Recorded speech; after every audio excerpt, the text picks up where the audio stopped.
मेरी ज़िंदगी का सवाल है। एक आम हरियाणवी परिवार से मेरी ज़िंदगी की शुरुआत हुई। मेरा बड़ा परिवार था, मेरी 3 बड़ी बहनें हैं। सारी मेरी शिक्षा दीक्षा नरवाना जैसे छोटे टाउन में हुई है। ज़िंदगी में बीच-बीच में इस तरीके के इंसिडेंट्स आए जब ज़िंदगी ने आपको चुनौती दी और उन चुनौतियों को मैंने हर बार एक्सेप्ट किया है। 95 की मैं बात कर रहा हूँ कि आपकी 10,000 रुपए महीना की नौकरी लग जाएगी, तो मुझे लगा कि बड़ी अच्छी चीज़ है ये तो। जो मैं कह रहा हूँ कि एक इंसिडेंट, एक चुनौती कि हम इसको एक्सेप्ट करते हैं और उसके लिए फिर जी जान लगा देते हैं। क्योंकि चंडीगढ़ में मैं पढ़ रहा था, तो वहाँ किसी ने कहा कि ये इन सबसे भी एक मुश्किल तैयारी है यूपीएससी की।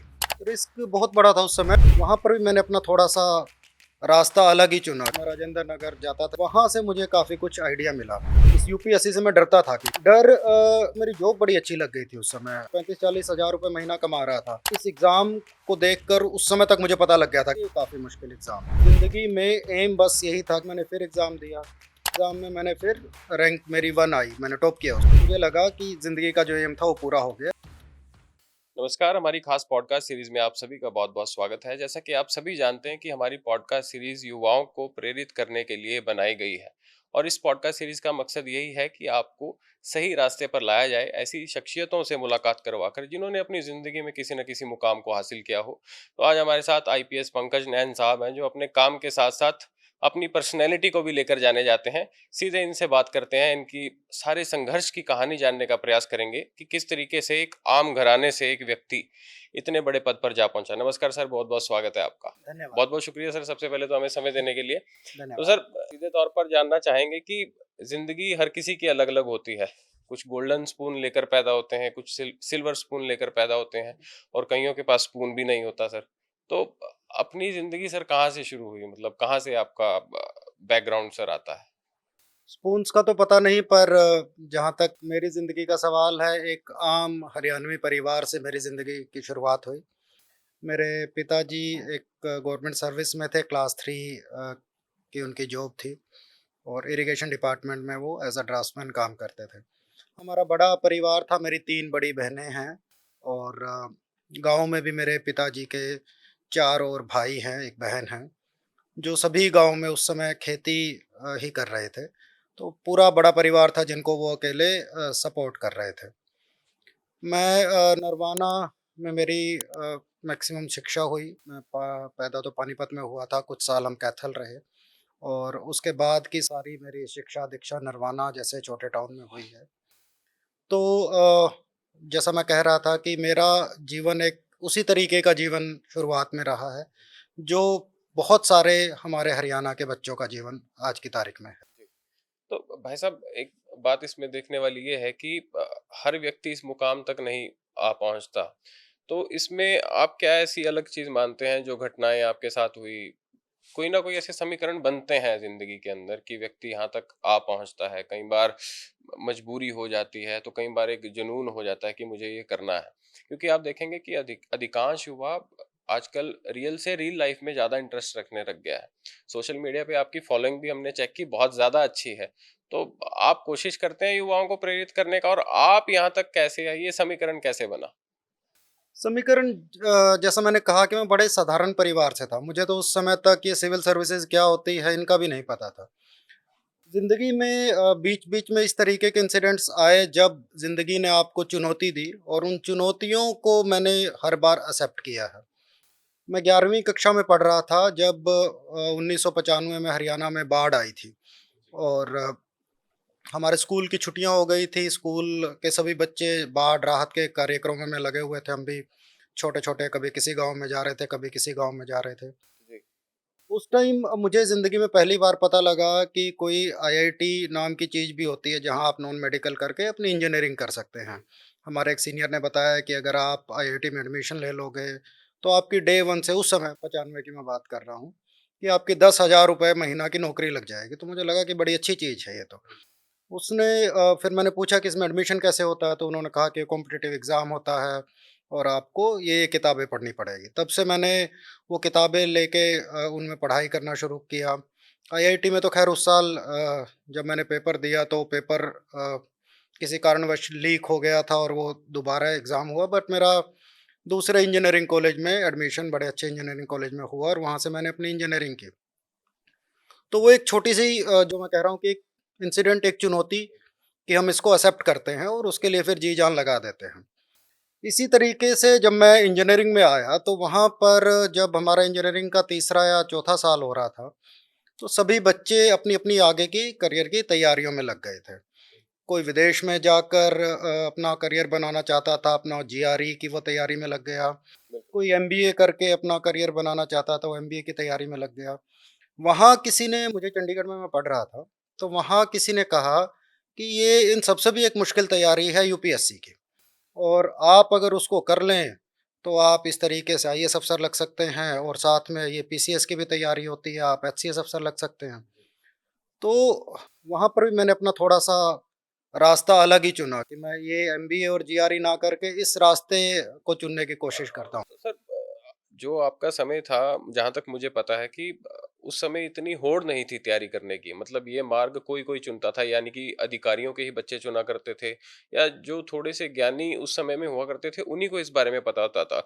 तो ऐसी फील्ड में जाना जहाँ पर भेड़-चाल भी नहीं है और रिस्क भी है, उसको चुनना भी एक चैलेंज था आपके लिए। रिस्क बहुत बड़ा था उस समय और कोई ऐसा देखिए अभी इंटरनेट का समय है, किताबें बहुत ज़्यादा बिल्कुल। हैं, जो रीडिंग मटेरियल बहुत ज़्यादा है, पर उस समय हमें कुछ भी नहीं पता होता था। जी।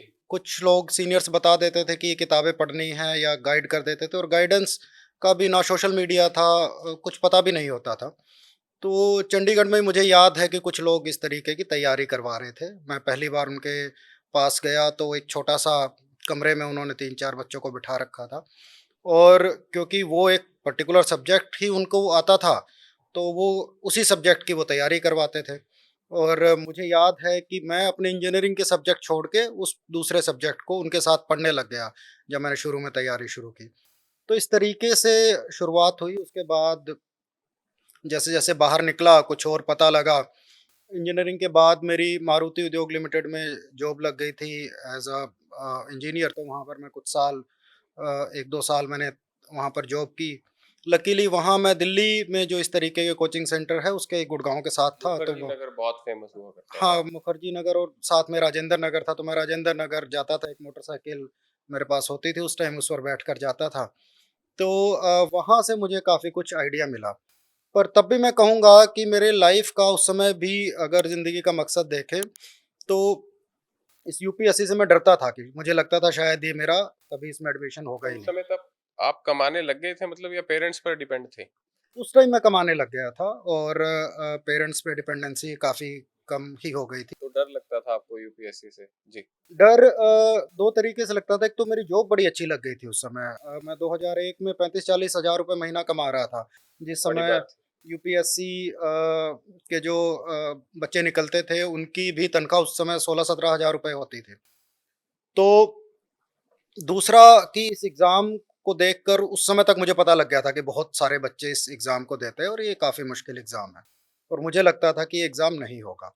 पर मैंने उस समय एचसीएस की तैयारी करनी शुरू की और मुझे लगा कि मैं एचसीएस एग्ज़ाम को तो क्लियर कर सकता हूँ, यूपीएससी को नहीं क्लियर करूँगा। मैंने एचसीएस का एग्ज़ाम दिया 2003 में और उसमें मेरी एज़ तहसीलदार सिलेक्शन हुई और मैंने तहसीलदार की जो नौकरी थी उसको जॉइन कर लिया। जी। और तब तक भी ज़िंदगी में एम बस यही था कि मैं किसी तरीके से हरियाणा पुलिस में डीएसपी की पोस्ट पे आ जाऊँ। जी। जब मेरा तहसीलदार में सिलेक्शन हुआ तो मेरा जब फिज़िकल लेने लगे तो मैं काफ़ी दुबला-पतला होता था उस समय।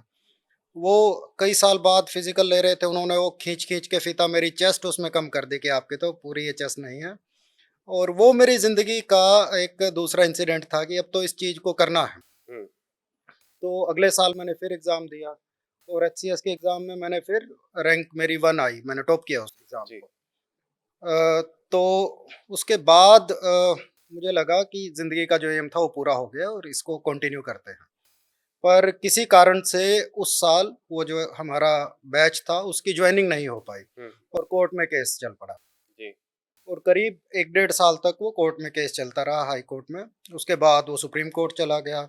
तब मेरी ज़िंदगी का बड़ा अनसर्टेन सा पीरियड था। उस टाइम मैंने यूपीएससी का चैलेंज लिया कि अब मैं अगर एचसीएस में मैं रैंक 1 लेकर भी वहाँ पर नहीं जा सकता हूँ, तो मुझे यूपीएससी की तैयारी करनी चाहिए। हुँ। तो वो साल 2006 था, जब जैसा मैंने पहले भी कहा कि लाइफ में चैलेंजेस आए एक के बाद एक, एक के बाद एक।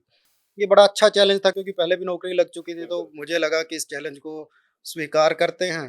तो तब और मैंने कंटिन्यू 1 करते हैं। साल बैठ के तैयारी की और लकीली उस साल मेरा एडमिशन इसमें सिलेक्शन हो गया जी। और हरियाणा कैडर भी मिल गया। हुँ। और जो मैं डीएसपी बनने की सोच रहा था, जब मेरी पहली पोस्टिंग हुई एसपी पानीपत, तो जिस बैच का मैं डीएसपी लगने की सोच रहा था, उस बैच से 2 डीएसपी मेरे अंडर उस टाइम काम कर रहे थे। तो ज़िंदगी के कुछ अनुभव है इस तरीके के कि बाकी मैं लोगों से ये कहना चाहता हूँ, विशेषकर हमारे जो युवा वर्ग के साथी तैयारी कर रहे हैं, कि लाइफ में इम्पॉसिबल कुछ नहीं है। आप लाइफ के चैलेंजेस को लीजिए और किसी चीज़ से डरने की ज़रूरत नहीं है। आप को जो चीज़ जितनी मुश्किल लगती है उसी को हेड ऑन लीजिए और ज़रूर ज़िंदगी में मेहनत पूरी आप जिस दिन करना शुरू कर देंगे, आप अचीव अपने टारगेट को ज़रूर कर ये तो आपके जीवन की एक समरी रही कि कैसे आप उस आईपीएस के बैच तक पहुंच पाए। पर उसके बीच का जो संघर्ष होता है ना आईजी साहब, वो बड़ा खतरनाक बताया जाता है। जैसे कि हम मान लें, आप तो उस समय जॉब ले चुके थे। कुछ बच्चे ऐसे भी थे जो जॉब नहीं करते थे, पेरेंट्स पे डिपेंड होते हैं या वहाँ उनको काम भी करना पड़ता है। तो रुस्तन, अगर हम बात करें जो बच्चे तैयारी भी कर रहे हैं, उनके लिए कि कौन वो बच्चे हैं जो निकाल पाते हैं? क्योंकि असल में ये बताया जाता है कंपटीशन के बारे में कि कंपटीशन वो नहीं कि जो आप पढ़ रहे हैं, कंपटीशन वो है कि जो पेपर वाला पेपर सेटर आपसे माँग रहा है। It's not about hard work और स्मार्ट वर्क। ये आपसे जानना चाहेंगे हम। दोनों चीज़ें हैं, मैं बिल्कुल ये हार्ड वर्क भी है और ये स्मार्ट वर्क भी है। देखिए बगैर हार्ड वर्क के तो ज़िंदगी क्योंकि में हमने कुछ भी देखा है आईजी साहब ऐसा कि 8-8 साल से बच्चे तैयारी कर रहे हैं, तो उसका रिजल्ट क्यों नहीं आ पाता? रिज़ल्ट आप किसी को सालों में और किसी को घंटों में आप किसी भी रिज़ल्ट की अपेक्षा नहीं कर सकते। हुँ। रिज़ल्ट आना देखिए सिंपल सी चीज़ है, ये आपके सामने एक मैं किसी भी एग्ज़ाम की बात करता हूँ, उसका एक सिलेबस है। सिलेबस पूरा करके आपको जाना है और उसके बाद आपको उस एग्ज़ाम में लिखना है। पर जैसा आपने कहा कि एग्ज़ामिनर को ये नहीं पता कि आप 8 साल से पढ़ रहे हैं या आप 8 दिन से पढ़ रहे हैं या 8 महीने से पढ़ रहे हैं। उसके सामने आपका एग्ज़ाम का जो पन्ने हैं वो है। तो उसके बाद आता है आपका स्मार्ट वर्क, जो आपकी नॉलेज है उसको आप 3 घंटे में या 2 घंटे जितने का भी आपका एग्ज़ाम है, उसको कितनी खूबसूरती के साथ आप उन शब्दों में उतार सकते हैं। तो वो भी एक बहुत बड़ी चीज़ है क्योंकि एग्ज़ामिनर को ये नहीं पता है कि आप कितने साल से मेहनत कर रहे हैं। उसके सामने तो वो चंद 40-50 पन्ने हैं, जिनसे वो आपकी मूल्यांकन करेगा। तो मैं ये बात कह रहा हूँ कि ये हार्ड वर्क भी है, स्मार्ट वर्क भी है। दोनों ही चीज़ें हैं कि आपको मेहनत भी पूरी करनी पड़ती है और इसके साथ-साथ अच्छा लिखना भी पड़ता है। तीसरी मेरी जो बात आप कह रहे थे, वो मैं बिल्कुल इस बात से सहमत हूँ कि हमेशा ज़िंदगी में कोई सेकेंडरी सोर्स ऑफ इनकम या आपको सेकेंडरी करियर अपॉर्च्युनिटी ज़रूर रखनी चाहिए क्योंकि सब कुछ करने के बाद, हार्ड वर्क करने के बाद, स्मार्ट वर्क करने के बाद भी अनसर्टेनिटी है किसी भी एग्ज़ाम में। यूपीएससी तो काफ़ी बड़ा एग्ज़ाम है, तो वो उसमें किस्मत का फैक्टर रहता ही उतनी रहता ही है। और ज़्यादा है। तो आप अपना सेकेंडरी करियर सोर्स बिल्कुल रखें कि ऐसा ना हो कि एकदम इस एग्ज़ाम के आप सर्किट से हटें और फिर आप कोई और चीज़ करने के लायक ना रहें। और हर एक हमारा कैंडिडेट जो तैयारी कर रहा है, वो इतना पढ़ा लिखा ज़रूर है कि अपनी लाइफ़ में कोई ना कोई सेकेंडरी करियर ऑप्शन बना सके। राजेंद्र नगर और मुखर्जी नगर की अगर हम बात करें सर, अमूमन तौर पर अगर हम कहीं वेब सीरीज भी बनी है, फिल्में भी बनी हैं और कहीं लव स्टोरीज भी सर वहां से निकल कर आती हैं। कुछ तो प्यार के चक्कर में बर्बाद हो जाते हैं सर और कुछ बन जाते हैं। तो आपके केस में कैसा था और आपको क्या लगता है कि उस रास्ते पर चलना उस समय पर कितना सही रहता है? पता नहीं कभी उस रास्ते पर चले नहीं, उस समय समय ही नहीं था, समय काफ़ी कम था और पढ़ाई काफ़ी ज़्यादा थी।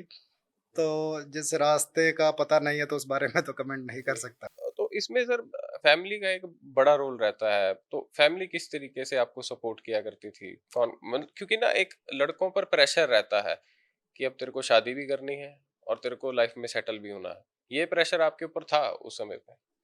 फैमिली का बड़ा पॉजिटिव रोल रहा। मेरे पिताजी ने ज़्यादा ज़िंदगी में पढ़ाई नहीं की थी पर उनकी सोच बहुत बड़ी थी। उन्होंने जी। हमें तीनों मेरी बहनों को, मुझे बहुत अच्छा पढ़ाया। वो चाहते थे कि घर से कोई ना कोई डॉक्टर बने और पर हम चारों में से कोई नहीं बन पाया। पर उसके बावजूद भी वो लगे रहते थे कि आप ज़िंदगी में जो अचीव करना चाहते हो आप करो। पढ़ाई के लिए उन्होंने कभी भी मना नहीं किया। जैसे मैंने कहा कि आर्थिक हालात भी उस समय काफ़ी अच्छे नहीं थे पर वो नौकरी के अलावा भी बाकी बहुत मेहनत करते थे कि पढ़ाई में हमारे बच्चों को किसी तरीके की कमी ना रहे। जहाँ तक करियर में आगे आने का सवाल है, उनका भी इतना बड़ा विज़न उस समय नहीं था और मैं बहुत सारे जो हमारे दर्शक इस पॉडकास्ट को देख रहे होंगे, उनकी भी फैमिली में बहुत सारे पेरेंट्स इस तरीके के होंगे कि उनका भी विज़न इतना बड़ा नहीं है कि बच्चा क्या बने। जब मेरी नौकरी लगी मारुति में जैसा मैंने कहा तो वो बहुत खुश थे कि इतनी बड़ी नौकरी इसकी लग गई है और वो शायद खुश भी थे कि अब अपना करियर यहाँ पर ये बना सकता है। उसके बाद की जो जर्नी रही वो पर मुझे उस टाइम तक काफ़ी नॉलेज हो गई थी कि मुझे कुछ और भी करना है। जब मेरा तहसीलदार में सिलेक्शन हुआ या एचसीएस में सिलेक्शन हुआ, तब भी वो काफ़ी खुश थे कि अब तो बहुत ही अचीव कर लिया है। एक छोटे से गाँव से उठकर बच्चा हरियाणा में तहसीलदार लग जाए। तो पर मैं जैसा कहता हूँ कि जितना उनका ज्ञान था, उस ज्ञान के हिसाब से उन्होंने पूरा सपोर्ट किया और दूसरी जो आपने बात कही कि शादी का या किसी और चीज़ का, उन्होंने कभी भी दबाव नहीं डाला। उन्होंने कहा कि आप अपने करियर में जो कुछ भी करना चाहते हैं, खुद करें और शादी भी जब आपको करनी है, अपनी मर्ज़ी से करें। तो काफ़ी लिबरल थॉट थे उनके और काफ़ी सपोर्टिव रहे हैं। आईजी साहब, एक और आपसे बात करना चाहेंगे इसी बीच में कि जब आपका सिलेक्शन हुआ, आपने एज़ एसपी भी जॉइन किया, उससे पहले आपका ट्रेनिंग पीरियड भी रहा और जब आप पहली बार एसपी लगते हैं तो आपका एक्सपीरियंस बहुत ज़्यादा नया होता है। तो औसतन ये बात है कि काफ़ी आईपीएस ट्रेनी ये वीडियो को देख भी रहे होंगे। तो आप कुछ ऐसा साझा कीजिए कि जो इस समय ट्रेनिंग में है या फिर नई-नई जॉइनिंग की है, किस तरीके से देखते हैं कि उनको क्या चीज़ें फ़ॉलो अप करनी चाहिए? क्योंकि जब बंदा कुछ सीखता है, व्यक्ति कुछ सीखता है तो गलतियाँ भी करता है। तो उस दौरान उनको किस तरीके से चलना चाहिए? क्योंकि हम नौकरी करते हैं तो कई तरीके के प्रेशर्स भी रहते हैं, कई तरीके की चीज़ों का हमें पता नहीं होता क्योंकि हमें इस नौकरी के अंदर मिसगाइड करने वाले भी बहुत होते हैं। तो आपके लिए कोई ऐसा एक्सपीरियंस जो आप साझा करना चाहें और बताएँ कि अगर इस रूट को फ़ॉलो कर कर चलते हैं, तो नौकरी सफल है? देखिए, नौकरी में आप लोगों से ये समाज कोई एक्सेप्शनली चीज़ नहीं माँग रहा है। बिल्कुल सीधी-सी चीज़ें माँग रहा है जो किसी भी ऑफ़िस से एक्सपेक्टेशन है जी। कि आप सीधे चलें, आप सच्चाई की का रास्ता अपनाएँ, आप ईमानदारी का रास्ता अपनाएँ। जहाँ तक मेरे एसपी लगने का सवाल है उस समय काफ़ी मैंने और वो एरिया भी आपको पानीपत का दिया गया था। पानीपत से पहले मैं हिसार एसपी लगा था और बड़ा टर्बुलेंट का टाइम था, वो जाट आरक्षण के टाइम हुँ, कुछ गोलीबारी हो गई थी, कुछ लोगों की डेथ हो गई थी और रातों-रात मुझे एएसपी से एसपी लगा दिया था। एसपी की यूनिफ़ॉर्म नहीं थी। हुँ, 4-5 दिन तो मैं एएसपी की यूनिफ़ॉर्म में ही एसपी का काम करता रहा था। तो मेरे लिए तो बड़ा अजीब-सा एक्सपीरियंस था जब मैं एसपी लगा। ख़ैर उसके 2-3 महीने बाद दूसरे ज़िले में मेरी ट्रांसफ़र हो गई थी। पर जो हमारे युवा साथी हैं, उनसे तो मेरा यही अनुरोध है कि जो समाज की आपसे अपेक्षाएँ हैं, वो एक सीधे तरीके से, ईमानदारी से, सहज तरीके से नौकरी करने की है। उसमें कोई छल-कपट, उसमें कोई अ, बाकी चीज़ें ना हो, तो आप अपने लाइफ़ में ऑटोमैटिकली सक्सेसफुल हो जाते हैं। जब शुरू में नौकरी करनी पड़ती है, तो आपको ज्ञान नहीं होता और आप गलतियाँ करते भी हैं, जैसा आपने कहा। पर वो गलतियाँ सारी माफ़ी के योग्य हैं, जहाँ तक आपकी इंटेंशन ठीक है। अगर आप इंटेंशनली कोई गलत काम कर रहे हैं, उसका तो कहीं पर भी इलाज नहीं। आइए साहब, अब आपके पास अम्बाला, कुरुक्षेत्र और यमुनानगर 3 हॉट डिस्ट्रिक्ट्स हैं। तो सर किस तरीके से सँभाल रहे हैं बीइंग अ आईजी, किस तरीके का एक्सपीरियंस है और क्या रूटीन रहता है अब आपका इन 3 जिलों के लिए? क्या आपने आगे का प्लान बनाया? क्योंकि हम देख रहे हैं कि पंजाब से कंपैरिज़न करें तो हरियाणा के हालात बहुत अच्छे हैं। परंतु हमें ये भी देखना होगा कि कुछ चीज़ें ऐसी भी हैं कि नशा और गुंडागर्दी, क्योंकि इसकी मेन जड़ नशा है।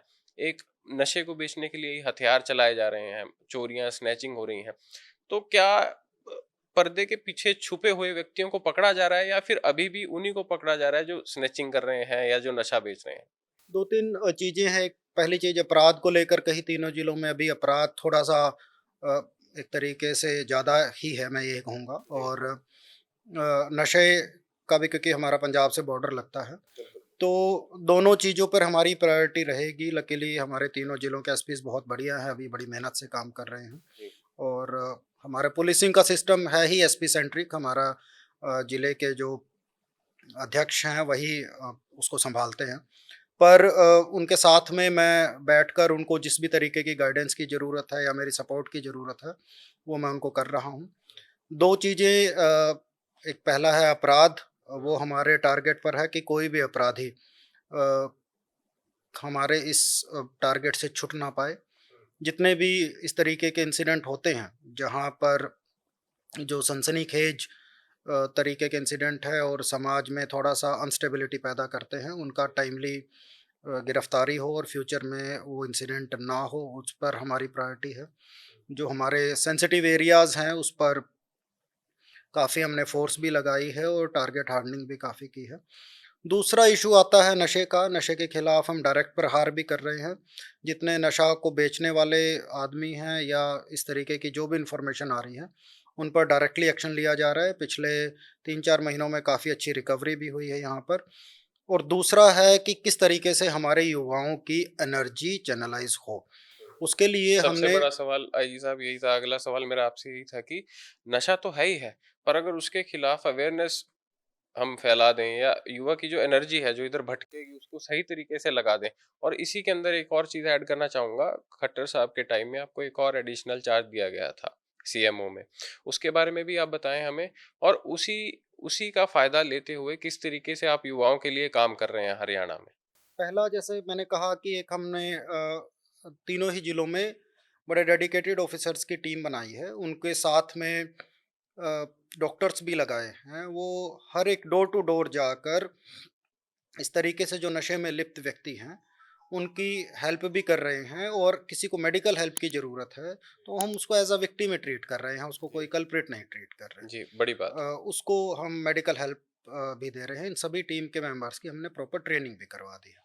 जो हमारे नशा मुक्ति केंद्र हैं, उनको किसी हेल्प की ज़रूरत है, तो उसको भी सीएसआर के माध्यम से हमारी जितनी इंडस्ट्रियल एसोसिएशन है या बाकी एसोसिएशंस हैं, काफ़ी अच्छी हैं इस एरिया में, उनके माध्यम से उनको भी अपग्रेड करने की एक योजना है हमारी। तीसरा इसमें युवाओं की एनर्जी की बात कही आपने, तो मेरे पास क्योंकि कम्युनिटी आउटरीच का भी चार्ज है, वहाँ पर हम कई तरीके के प्रोग्राम्स करवाते रहते हैं और मेन उसमें भी टारगेट नशे के खिलाफ ही जागरूकता फैलाना है। अभी हमने 5 या 6 जिलों में बहुत बड़ी-बड़ी मैराथन्स करवाई हैं, जहाँ 50 से 60 हज़ार, 70 हज़ार लोग भी उस मैराथन में पार्टिसिपेशन उनकी किया है। बहुत सारे जिलों में राहगिरी करवाई है, उसमें भी नशे का ही थीम था। पिछले 1 महीने में अगर आप देखें तो पूरे हरियाणा में साइक्लोथॉन एक चली थी, जो दूसरा एडिशन था और ये अभी तक का मास पार्टिसिपेशन का सबसे बड़ा प्रोग्राम हरियाणा का साबित हुआ है साइक्लोथॉन, जो सभी ज़िलों में इसने ट्रैवल किया, हिसार से शुरू होकर ये सिरसा में ख़त्म हुई और माननीय मुख्यमंत्री साहब भी यहाँ इस प्रोग्राम में 4 से 5 जगह पर खुद उन्होंने अटेंड किया। तो उसी के एक्सपीरियंस का एक फ़ायदा लेते हुए या मेरे पहले एक्सपीरियंस से अब हमने यहाँ पर अम्बाला रेंज में ऑपरेशन मैदान के नाम से एक पब्लिक आउटरीच का प्रोग्राम शुरू किया है। हुँ, इसमें हर एक ज़िले में ऐसे गाँव जो मैक्सिमम नशे की गिरफ्त में हैं, ऐसे 32-32 गाँव को हमने चूज़ किया है हुँ, और 4-4 गाँव एक जो गेज़ेटेड ऑफ़िसर है, एक हमारे डीएसपीज़ जी, हैं, उनको दिए हैं, वो इन 4 गाँव को गोद ले रहे हैं। वहाँ पर डायरेक्ट जैसे मैंने कहा कि नशे के खिलाफ जो वहाँ पर बेचने का काम कर रहे हैं, उन पर हम प्रहार कर रहे हैं और वहाँ के बच्चों की एनर्जी को चैनलाइज़ करने के लिए वहाँ उन सभी बच्चों को स्पोर्ट्स में लेकर जा रहे हैं। स्पोर्ट्स से रिलेटेड उनको किसी भी चीज़ की ज़रूरत है, वो हम प्रोवाइड कर रहे हैं। इन 32 गाँव के आपस में अगले 3 या 4 महीने में हम स्पोर्ट्स कॉम्पिटिशन करवाएँगे। उनकी टीम्स तैयार कर रहे हैं और इनके गाँव के बीच में इनके कॉम्पिटिशन होंगे और जो उस कॉम्पिटिशन में फर्स्ट या सेकंड टीम्स आएगी, उनकी फिर हम इंटर डिस्ट्रिक्ट्स भी कॉम्पिटिशन करवाएँगे और उनको प्रोत्साहित करेंगे। इसका मुख्य उद्देश्य ये है कि अगले 5 या 6 महीने तक ये सारे के सारे बच्चे जो वहाँ के युवा हैं, इनकी एनर्जी पॉजिटिव तरीके से चैनलाइज़ खेलों में हो और इस तरीके का एक्सपेरिमेंट मैंने एसपी झज्जर रहते हुए पहले भी किया था, तो बड़े पॉजिटिव परिणाम आते हैं और वहाँ से तो जिस गाँव को हमने गोद में लिया था, उस गाँव में कबड्डी का हमने शुरुआत करी थी और बड़ी अच्छी बात हुई कि उसी गाँव से 2 बच्चे प्रो कबड्डी लीग में भी हमारे बाद में सेलेक्ट हुए और जो एक क्रिमिनल माहौल था वहाँ पर, वो बिल्कुल खेलों में डाइवर्ट हो गया। आइए साहब एक मुख्य रूप से बात ये भी करनी जरूरी है कि हाल ही में अपराधियों को लेकर मुख्यमंत्री साहब का भी एक बयान आया कि हमने पुलिस को खुली छुट्टी दे दी है। वो किस तरीके की छुट्टी है, हम ये भी जानना चाहेंगे कि क्या डायरेक्शंस हैं सीएमओ से आपको। और दूसरा, अपराधियों को पकड़ने वाली पुलिस की मेंटल हेल्थ पर भी मैं आपसे चर्चा करना चाहता हूँ, क्योंकि हम देखते हैं कि हिंदुस्तान के अंदर पुलिसिंग का सिस्टम थोड़ा सा टफ है। टफ इस तरीके से माने कि एक आयु है, उसको कोर्ट भी जाना है और उसको वीआईपी ड्यूटी भी देनी है। अगर शहर में कोई दंगा होता है तो उसको भी संभालना है। तो एक पुलिस वाले की मेंटल हेल्थ पर भी सही असर रहे, वो ठीक से काम कर पाए, उस पर आपसे चर्चा करना चाहेंगे कि आपका क्या इस पर ओपिनियन है और क्या सुधार हम ला सकते हैं? और दूसरा, किस तरीके की छुट्टी आपको मिली है सर? पहला जहाँ तक आपने हेल्थ का सवाल किया, मेंटल हेल्थ के साथ साथ इनकी फिजिकल हेल्थ भी बहुत ज़रूरी है। जी, और एज अ वेलफेयर मीटिंग हमने अभी करके हमारे तीनों जिलों में ही इनका एनुअल मेडिकल चेकअप सभी हमारे जो कर्मचारी हैं उनका फ्री करवा दिया है। और हमारे जो मेन हॉस्पिटल्स हैं उनसे टाई अप करके जी, इनका एनुअली हम मेडिकल चेकअप करवाएंगे। जी, इसके साथ साथ जिन हमारे कर्मचारियों अधिकारियों को अगर किसी मेंटल हेल्थ का इशू है तो उनको भी हम काउंसलिंग यहाँ के बहुत बड़े हॉस्पिटल से साथ ही के साथ करवा रहे हैं। आपको जानकर हैरानी होगी कि हमारे पुलिस के बहुत सारे कर्मचारी हरियाणा में ड्रग्स के अंदर भी चले गए थे। तो जी, डीजीपी हरियाणा ने पिछले साल बड़ा अच्छा प्रोग्राम शुरू किया कि उनका उसको एक गलत चीज़ ना मानते हुए, उनको भी पेशेंट मानते हुए, हमारे जो बड़े मेडिकल कॉलेजेस हैं, उनमें इनका इलाज करवाया।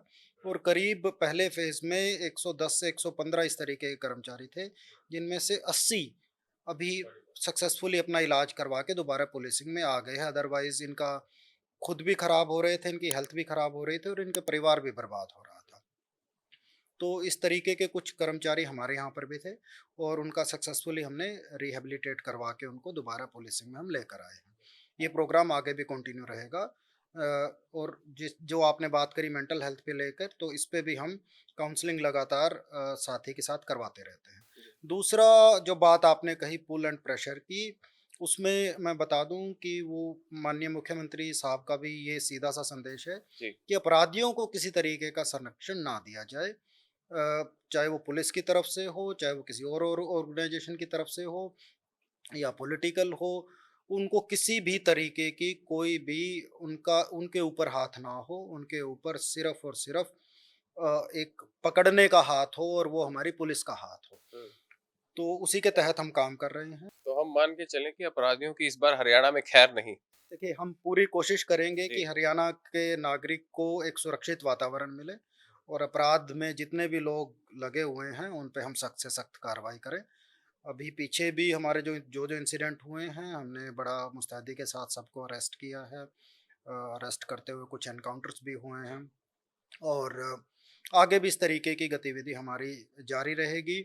हमारी एसटीएफ बहुत बढ़िया काम कर रही है, इसको और आगे भी हम लेकर जा रहे हैं। इसको चाहे साधन की ज़रूरत है या मैन पावर की ज़रूरत हो, उसको भी हम बढ़ा रहे हैं। आखिरी सवाल आईजी साहब आपसे कि हमारे जो दर्शक युवा आपको देख रहे हैं, तो उनके लिए क्या कुछ संदेश देना चाहेंगे? क्योंकि फ़िटनेस फ्रीक तो आप शुरू से ही हैं, फ़िटनेस के मुरीद आपके इंस्टाग्राम पर हमने देख लिए हैं। तो क्या कहना चाहेंगे युवाओं को? फ़िटनेस का भी मैं आपको एक इंसिडेंट बताता हूँ जी, कि जी, बिल्कुल। ये भी एक मैं हल्का-हल्का कुछ-कुछ फ़िटनेस करने लगा था। तो ट्रेनिंग में तो ख़ैर हमारी काफ़ी अच्छी फ़िटनेस करवा देते हैं। मुझे दौड़ने से बहुत डर लगता था और मुझे लगता था कि वहाँ हमारा कुछ 20 किलोमीटर कंपल्सरी रन होता है।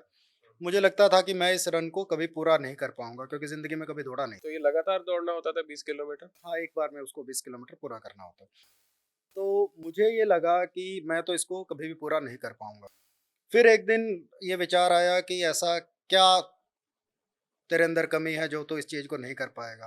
फिर मैं दौड़ने लगा, उसमें मैंने देखा और लकीली हमारी जो अकेडमी थी उसमें मैं उस दौड़ में फर्स्ट भी आया, बाद में मुझे गोल्ड मेडल भी मिला। तो वो डर निकालना ज़रूरी है किसी भी चीज़ से।